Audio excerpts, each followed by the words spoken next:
Okay, what have we here? We have a 1972 Panasonic alarm clock. This is the RC-6900.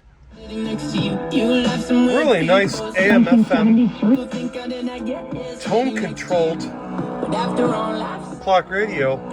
But what's the most interesting part of it? What time is it? 12:32. 12:32. Thank you for letting me know. This is a talking alarm clock, and you can wake to it talking. You can also have it just do it every hour, or on demand. I don't know what time it is, and I'm tired. I'm going to put my hand over, hit touch and call. 12:33. 12:33. There's another video I'm going to post after this, which shows the inside of this while I was working on it. But I replaced the belts and a whole bunch of Panasonic caps. These are the Matsushitas. These blues are usually notorious for going bad.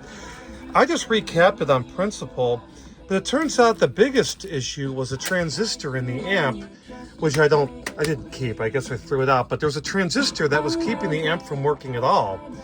But now we're in good shape. 12:33. All right. Well, thank you. It's 12:33.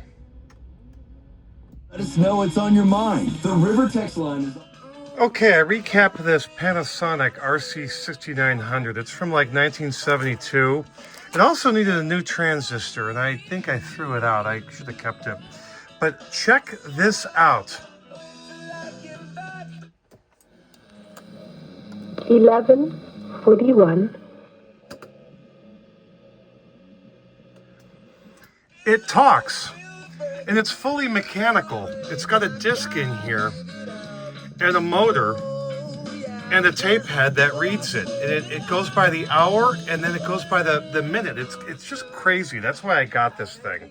Let's try it again.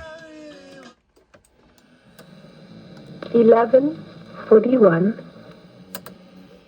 And it's synced up. It'll change, approximately with every minute. 11:42. That's some interference from my cell phone. But anyways, it's working. Sound quality's great.